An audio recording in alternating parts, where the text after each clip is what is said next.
All right. We're up. Hello, everybody. Welcome to the Post Daily News Update for Wednesday, December the 1st. December is coming. December is here. Hello, Wai. Welcome to a new month. Hey, John. How you doing? And hello to everybody joining us live at Post Wrestling YouTube. YouTube.com/Post Wrestling. What's going on, everybody?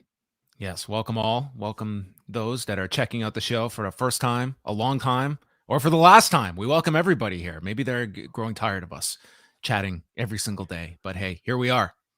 Apparently, a lot of people listening to a lot of us throughout the year, as we've been getting a lot of these Spotify Wrapped notices from everybody, citing that we are their top most listened to podcast of the entire year. So thank you all for sending us those. We can't reply to every single one of them, but it feels nice. It feels nice to know that people are paying attention. Yes, we are completely touched that we are attached to Spotify's annual marketing technique of showing everybody's most listened to podcasts. And if you have spent a minute or days listening to us, a big thank you from myself and Mr. Wai Ting. Yes, absolutely. Wai, we've got numbers to get into here. I have not gotten to go through all of the raw numbers yet, but Brandon Thurston putting out the numbers from Monday, which, I mean, Thanksgiving, it really just throws chaos into these television numbers. I think we really have to rethink this holiday. And is it worth it? Is a holiday worth Showbuzz Daily and other rating services being backed up for days, and we're getting SmackDown and Rampage numbers days late? We got Raw on Wednesday to talk about instead of Tuesday. I don't know. I could trade in Thanksgiving for some consistency with these numbers coming out. I mean, it's something. I don't know who determines these holidays. We do. Spotify's going to give us that kind of power to dictate when U.S. holidays happen. You do it around. Do it on a Saturday. Give people maybe a Monday morning off, and then get back to work and keep everything in check. Keep the wheels moving. Really, ratings are the most important thing. Way more important than families getting together, giving thanks. We can have families gather around and discuss the demos, and that's it. Hey, how's Grandpa doing? Mr. 50 plus, how are you? Yeah, we can have the P2 plus table. We'll work on that. Maybe you start off with your own family dinners first. Yes. So Raw on Monday did 1,678,000 viewers, 593,000.45 in the 18 to 49 demo. So they were down like almost nothing. 1% in total viewers, down 7% in 18 to 49. A fairly standard number. We'll have a more extensive rundown on the site today of that number. But we do have more to discuss on the Rampage and SmackDown numbers. So this was interesting. It was the day after Thanksgiving in the US, and they were both going against a pair of college football games. And then Rampage went against the Gonzaga, at least they went against the first 20 minutes of the basketball game that started at around 10:40 on Friday night. So SmackDown was up 4% in viewers with 2,149,000, also doing 741,000 in the demo, which was up 8.5% from the week prior. These were SmackDown's best numbers since October the 22nd, which was the night after the Crown Jewel event and featured the now famous belt exchange segment on SmackDown. So a 1 month high for SmackDown numbers. They were behind ESPN's programming, and for network programming, Wai, they got a 0.57. How the Grinch Stole Christmas gets a 0.58. Dude, it's a hit, man. Every year. Well, this is the Jim Carrey version. Is that what you're talking about? Or I took a guess, to be quite honest. I don't know which version of it is. Funny enough, I just watched, my son is really into the most recent version of The Grinch. This is a 2018 release that features the voices of Angela Lansbury and others that we have watched a few times. And I hate to break it to him that Netflix is removing this, at least in Canada, this coming Saturday. So I don't know which Grinch version it was, but that was the one I went with, the Jim Carrey version, which is one that I actually saw in the movie theater in 2000. That's all right. Okay. I have never seen it myself, but I imagine it's quite the treat. I went to the movie theater. I sat down and I reached for my wallet and realized I had left my wallet at a store that we had gone to that was another subway station away. So I got up during the movie, ran down, got on the subway, went back to the store, and there was my wallet on the ledge at the store that we had been in. And I grabbed my wallet. I'm sure some people thought I was just stealing someone else's wallet. Ran back, got on the subway, went back, and got up. I was back in like 20 minutes and saw the rest of the movie. That's my endearing memory of 2000, and the panic that goes through is, oh my God, my wallet, all my cards are in there. Your memory is incredible. My ICQ number might have been written in there. So that's your Grinch story? Yeah, the Grinch didn't steal my wallet. Okay. All right. Well, good. Portion of my time, but that was it. That's my tie-in to SmackDown. So SmackDown was up. Rampage, on the other hand, taking a big hit on Friday night, 431,000 viewers, down 22.5% from the week prior, and doing 238,000, down 16.5% in the demo. This was the lowest overall audience for Rampage in the show's history, going back to August, and second lowest 18 to 49 number. So why was SmackDown up and Rampage was down? We had similar competition between the two. Regarding sports competition that they featured. Again, there were like 2 college football games, and then Rampage did have, at least the final 20 minutes of Rampage did have the college basketball game against them. But this was, the day after Thanksgiving. It was an impact on one show, but not on the other. Yeah, I mean, it could simply be the effect of I don't know, maybe this particular college sporting event being that much more exciting towards the 10 o'clock hour, perhaps. WWE doesn't have football fans, at least college football fans. Maybe they get hit by Monday Night Football, but not college. Yeah, maybe it's the end of the game that's a bit more exciting. Hard for me to say, or maybe it's just that Rampage does not necessarily feel like it's that important for people to check out at 10 o'clock on a Friday when they'd rather do something else. I think that there was something to that. And, we have 2 title matches on Rampage this Friday. So it is a more beefed up edition of Rampage this coming Friday night that we will see if they rebound from this. Not a great number for them.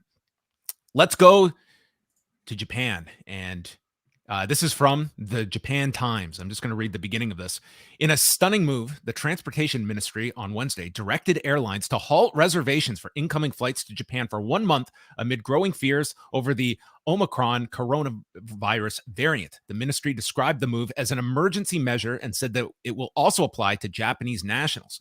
People with existing bookings will still be able to fly into Japan. New flight reservations have been suspended, but we hope to cooperate with the Transportation Ministry to allow Japanese nationals to return home, a senior administration official said Wednesday evening.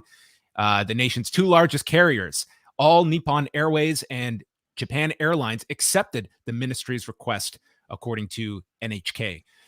So this is news that is just coming out Wednesday morning, and circling it to the pro wrestling world is the impact this will have on any foreigners getting into the country, regardless of if they have visas to work. It sounds like those that are from Japan will be able to get back into the country, but I mean, it's a question for those that either don't have residence in Japan or just will a visa be enough that they will be able to circumvent any of this. But this is a pretty extreme measure that Japan is taking, which as of Wednesday, they have found 2 cases of the new variant in the country so far. And these are the measures that they are taking.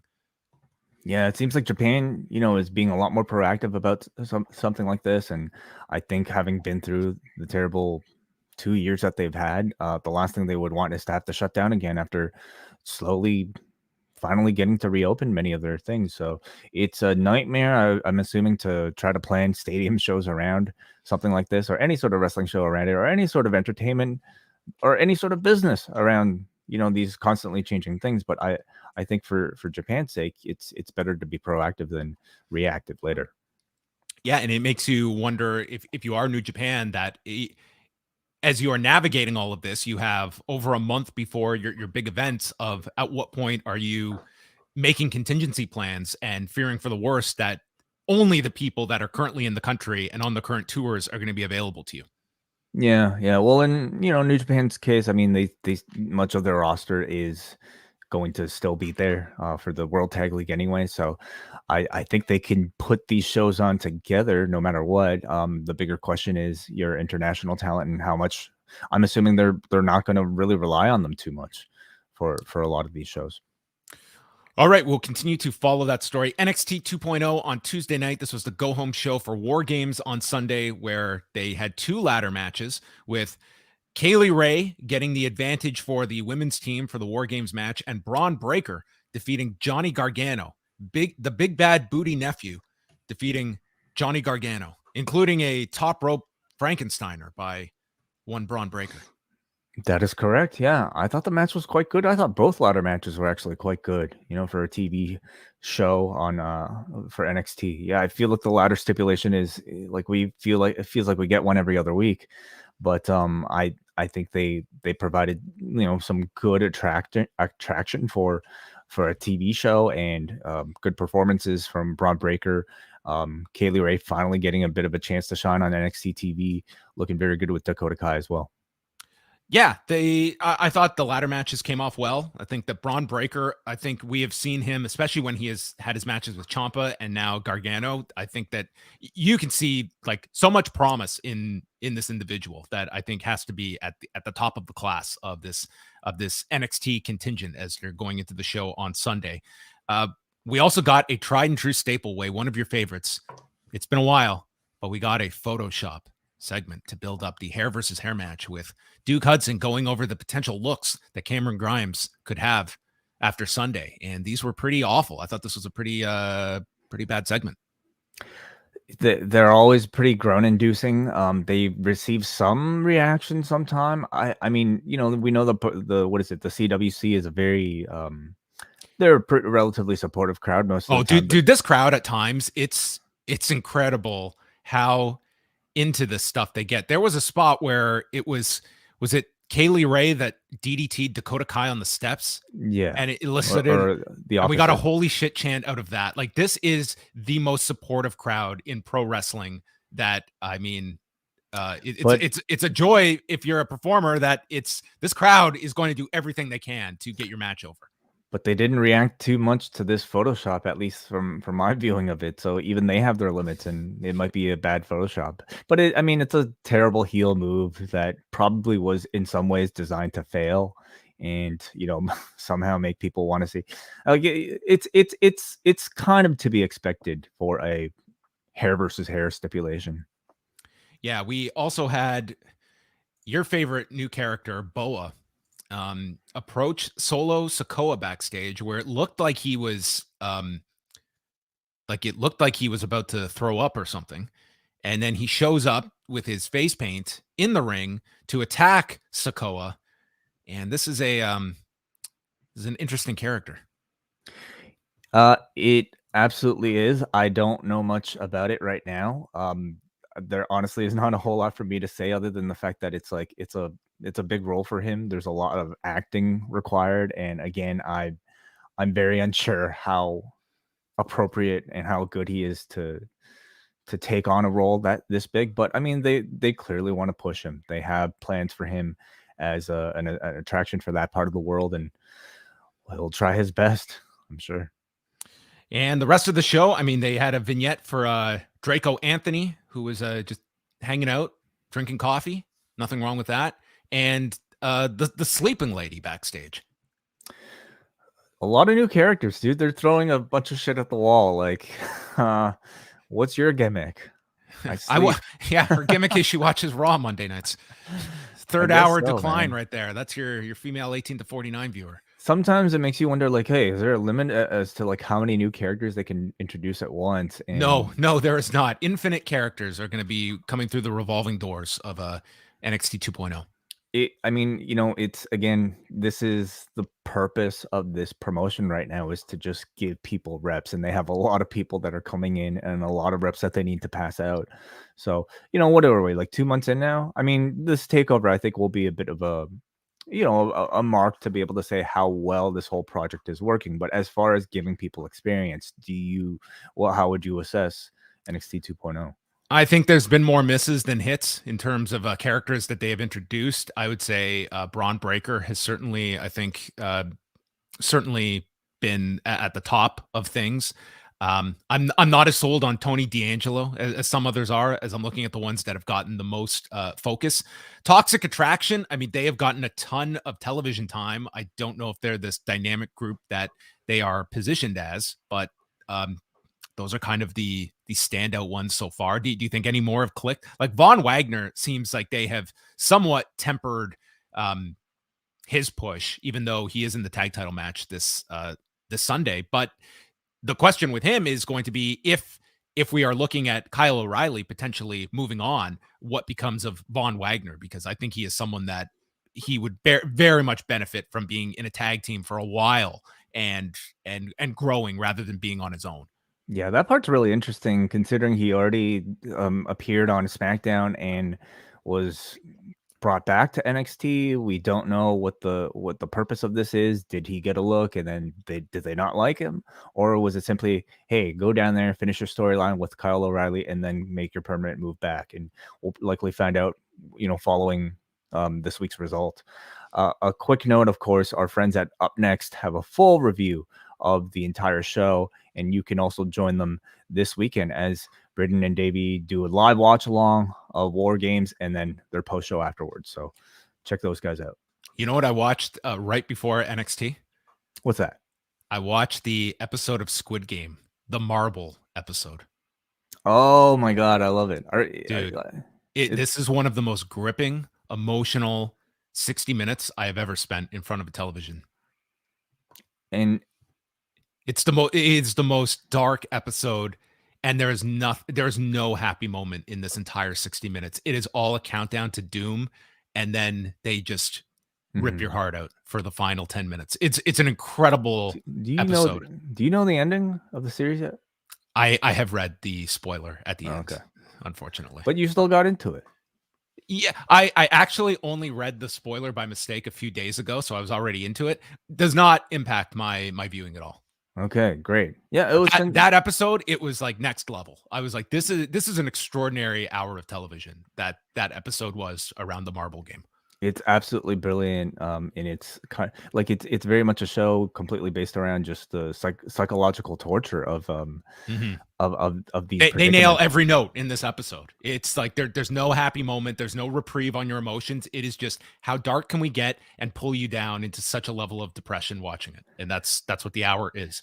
And are you suggesting War Games will have a similar effect on its participants? No, I'm just saying that watching NXT right after this, it was quite the whiplash effect of watching Von Wagner calling them Imperium, you dumbasses. Afterwards, I'm like, yeah. Wait, we don't know the conclusion to this Kyle O'Reilly Von Wagner story. It could be just as psychologically torturous for Kyle. Well, it could be that. Maybe that's the write-off. He loses a game of marbles, and he thinks he's tricking Von Wagner by lying about odd and even, and Von Wagner is on top of all of it. I love it. He has one marble left.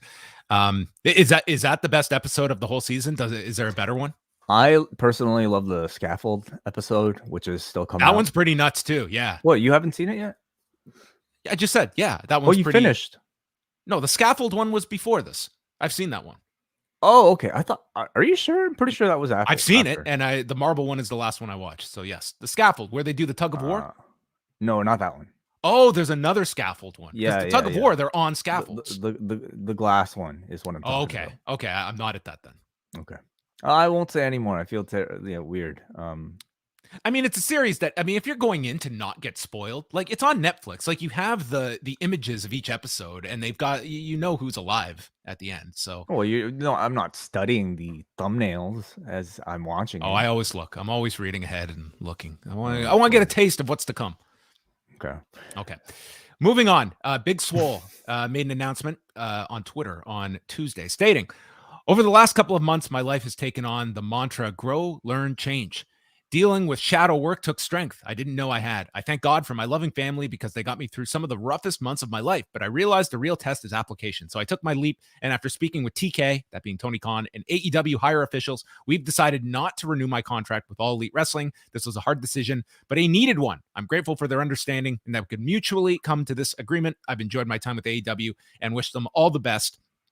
So Big Swole, this is kind of a rarity of an exit from AEW. And I'm sure, Wai, that there are going to be many contracts that are coming due over the coming months and year of people that signed initially with AEW that are moving on. And Big Swole, at least according to Cage Match, has not had a match since September. So, I mean, had not been a prominent figure on AEW programming, but I guess, assessing her own life situation and her own decision that best to move on.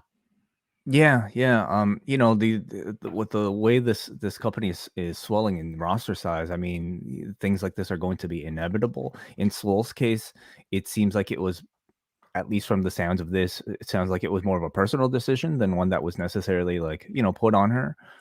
We know she's had battles with Crohn's disease and continues to, and we have to wonder how much of a factor something like that might have played into it.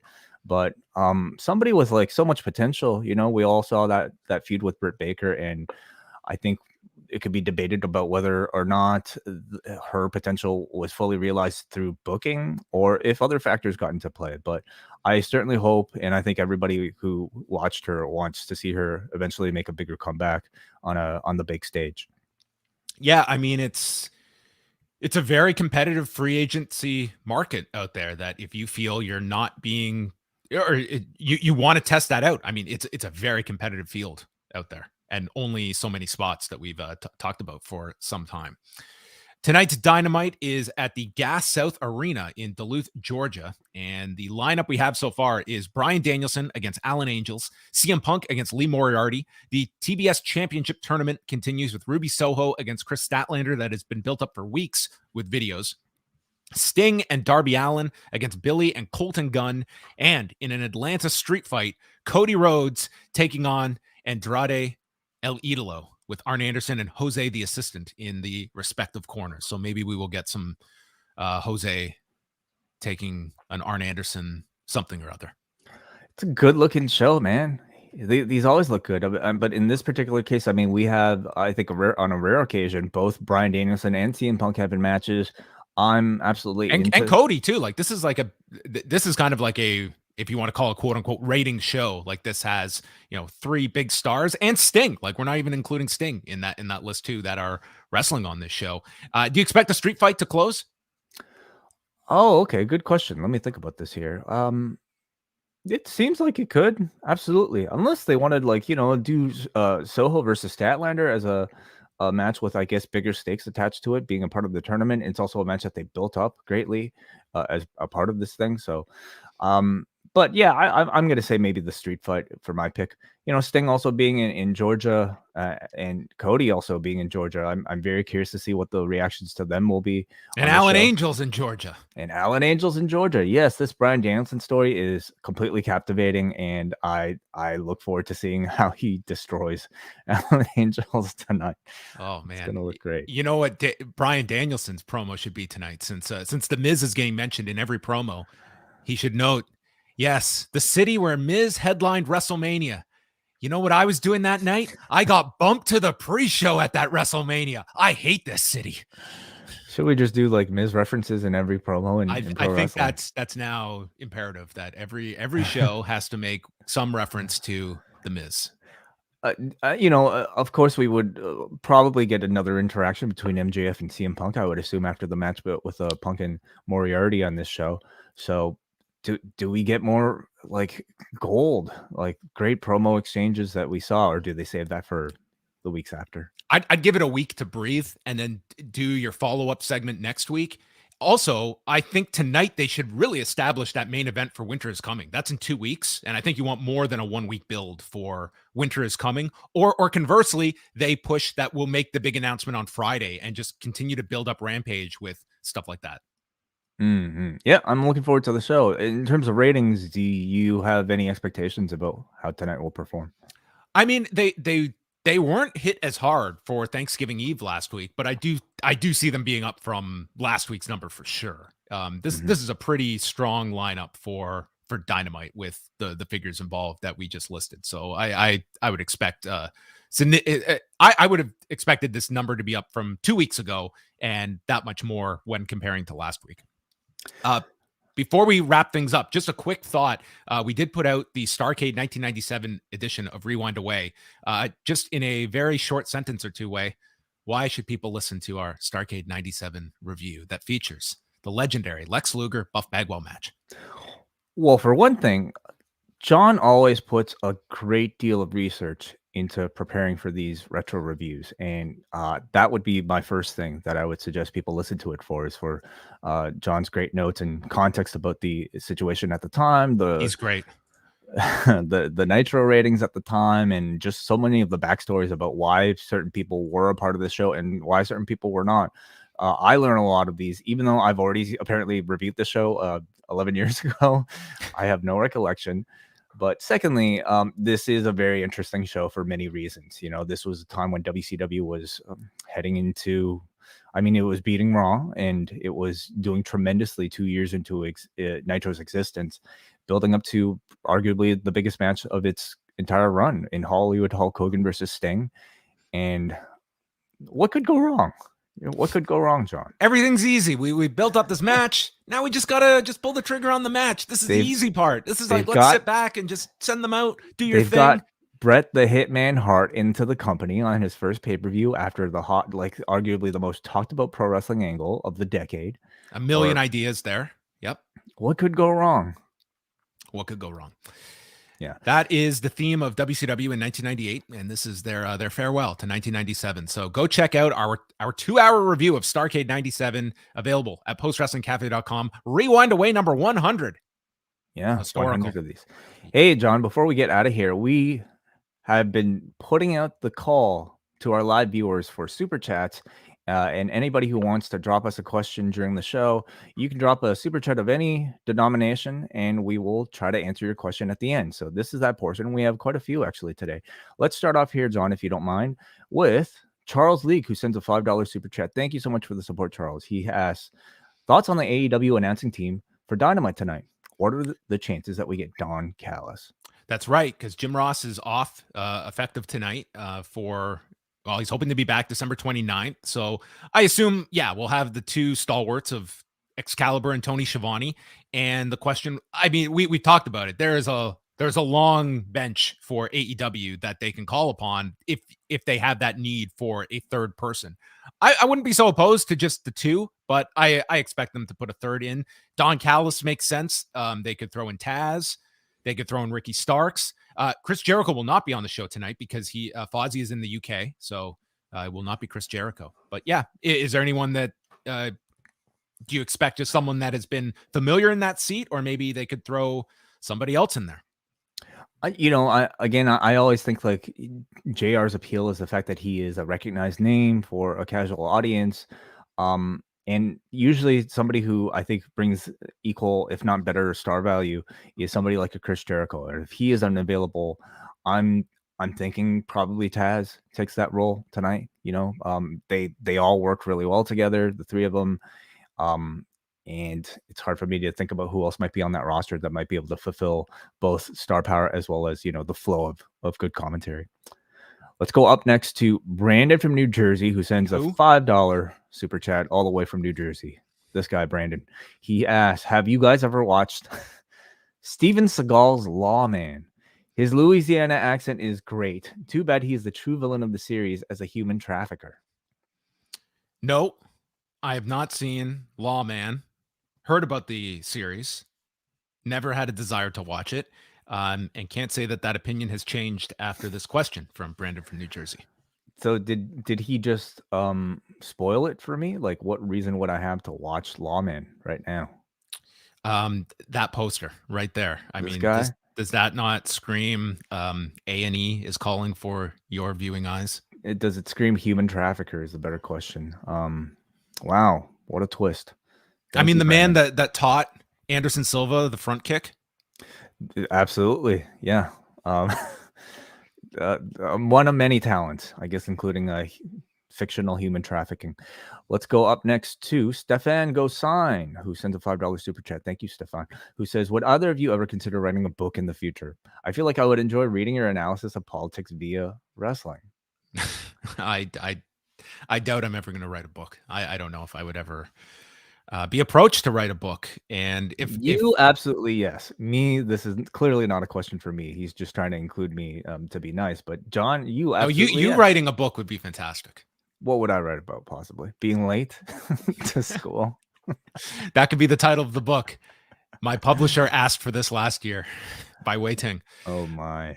Yeah, I don't know. It would, you know how hard it is to write like a quality book. You know the amount of hours that goes into it. I think you really have to have you have to have a reason beyond a financial incentive to write like a really quality book, because if you ever break down like the odds of what you would, if you were paid in advance for it, okay, and I'm not even saying I would qualify at that level, and then you divide it by the hours that you would spend, it's like this is for your own satisfaction to put out a book. It's incredible work. I have all the respect in the world for anyone who puts out like a significant quality book. Yeah, I mean, it would definitely, like, you would have to switch a lot of things around to be able to free up that time. I mean, maybe someday, like when your kids perhaps get a bit older and you can, take a bit more time to yourself. I'm sure there'd be a lot of interest. And then finally, or a couple more, we go to Mark Preston, who sends a $10 super chat. Thank you very much for the support, Mark. And all he wants to do is say, really enjoy these newscasts. Keep up the good work. Thank you so much, Mark. Really appreciate it. And then finally, we have the professor sending a $25 super chat, just saying, what's up, guys? Damn, professor. Thank you so much. One of the men behind the Nubian Wrestling Advocates with Nate Milton and Andrew Thompson that drops every month at postwrestling.com. Always a great listen from those three and their guests that they have. They always have a great rotation of guests that come by. So thank you very much to Chris from LA, someone that I've been hearing his phone calls for I would guess probably around 15 years. Me too. Like, I think even before I started working on the law, I feel like I was listening to Chris. So thank you so much always for the support and your thoughts and analysis all the time, Chris from LA. And thank you to everybody who is joining us. Again, we're past the 100 mark for live viewers. 1 o'clock Eastern time, every single weekday at youtube.com/postwrestling. What is going to be in this space next week, tomorrow, John? Thursday, 1 p.m. Eastern time. It's going to be myself and Brandon Thurston from WrestleNomics, and we're doing a unique show on Thursday where instead of going through the news, we are going to be going through some of the both of our ballots for the Wrestling Observer Newsletter Hall of Fame. The deadline is tomorrow, actually. So Brandon and I will compare our ballots, and then we'll go through some of the more interesting candidates on this year's ballot. So that will be in this slot Thursday at 1 p.m. Eastern time, and then Wai and I will be back. First of all, we'll be live tonight at 10:15 Eastern for Double Ice Cap and Espresso members with Rewind to Dynamite, and then Friday night reviewing SmackDown and Rampage for all members at postwrestlingcafe.com. So looking forward to that show with Brandon tomorrow, and I'm always looking forward to the next show with Wai. Likewise, John. Thank you, guys. We'll catch you tomorrow.